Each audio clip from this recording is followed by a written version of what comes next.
What is this project about?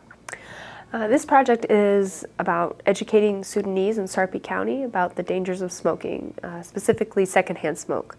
A lot of times they don't realize that secondhand smoke is just as harmful as smoking is.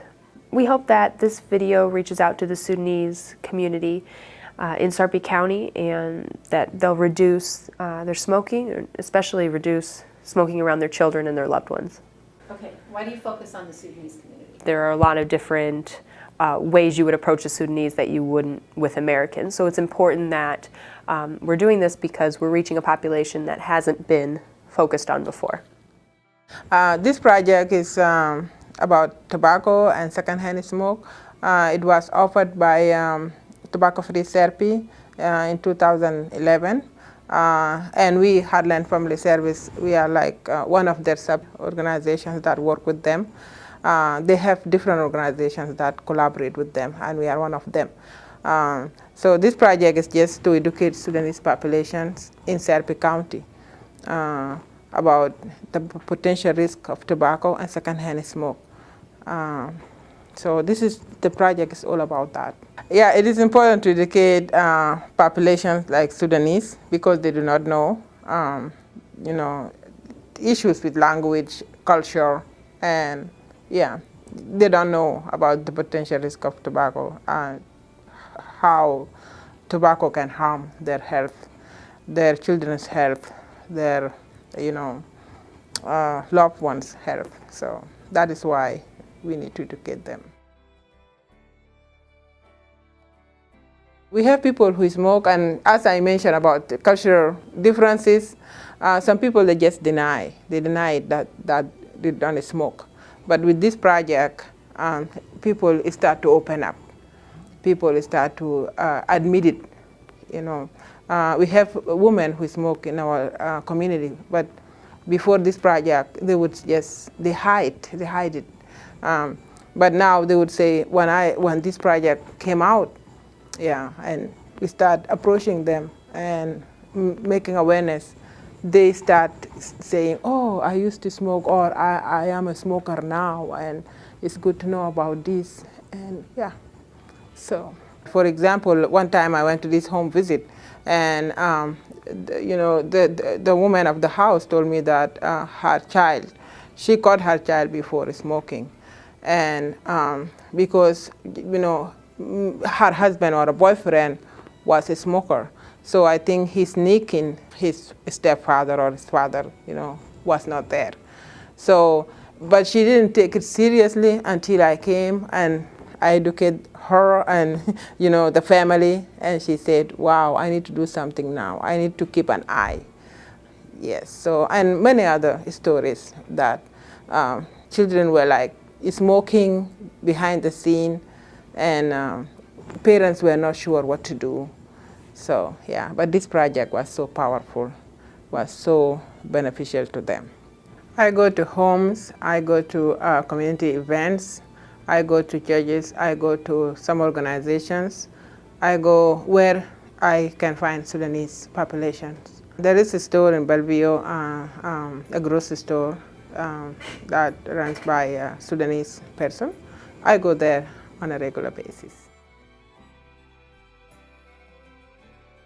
In presentations, I talk about the potential risk of tobacco and the consequences of smoking and secondhand smoke. I usually carry with me these items. Like this one here talks about effect and hazards of secondhand smoke. In this part, I do like introduction, like what is second-hand smoke, because some people don't know about it. And then I go to this page and talk about health effects of second-hand smoke, the effects on your lungs, your heart, a newborn child, or the child could be born premature because of second-hand smoke.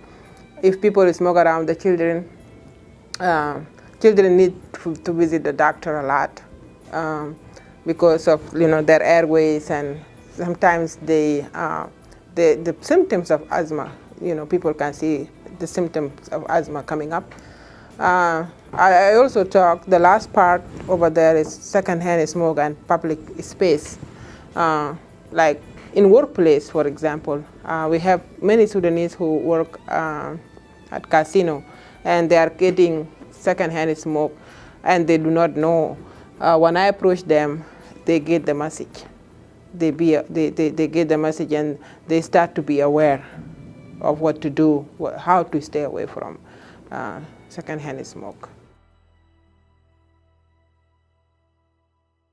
The children are getting the message, in their early ages, So, years to come, I think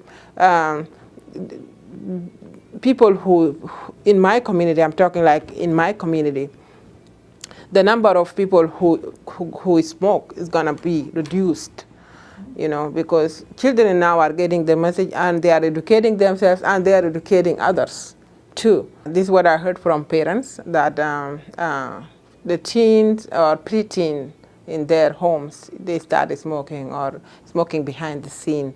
And sometimes parents don't know what to do. Before we came up with this project, they didn't know what to do. They didn't know where to go, who to call. But with this information, they are like, oh, yeah, we like this. We can stop our children now, like, educating them now, than later. Yes, this is the question that I get sometimes from my clients. This is what I tell them. If somebody is smoking around your child, you have to stand up and say something. You have, like, in our culture, it's like it's going to be offensive. Like telling somebody like, do not smoke, or, you would just be there, and just not saying nothing, although you don't like it. But this is what I've been telling them, that it's something going to affect your children's health. So you have to say, you excuse yourself, in a good way, like you excuse yourself, like, you finish your cigarette or your smoking, and then, we will talk later. Yeah. Or if somebody just went outside and smoked outside then, and then right away came into the room, you need to say something like, I'm still getting your smoke is coming with your hair, your clothes is coming to us. So could you step out for a while, take a walk, and come back? Let it go, come back. So yeah, this is what I've been telling them. Another question that I've been hearing from most of my clients is like their neighbors. And this is how they train me, like tell them that not to go and talk to the neighbor, like, face to face. Go to the landlord, talk to the landlord, and then the landlord will take care of that, because we don't need neighbors to, get clashed. Or you need to protect yourself, you need to protect your children, your environment, you need to protect your environment, but you always be polite and be respectful, to smokers. Just be polite. I have seen a lot of success since I started this project. People are, smokers. They start, quitting or planning to quit. Families are educating themselves in the community. They are making a lot of awareness inside their homes, outside their homes. Children are reading more about tobacco and secondhand smoke, and they are more aware, than before. Teenagers are like, saying no to tobacco. There is like a huge difference that I can see in my community that makes me happy, because this was the goal. This was the goal. So I'm happy about it. I'm happy about this project. Yeah.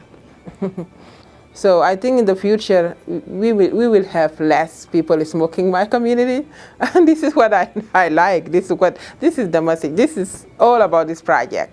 We need you know, less people to smoke or no people to smoke. Yeah, 0 people to smoke. Yep. Yep. This is the message from my community.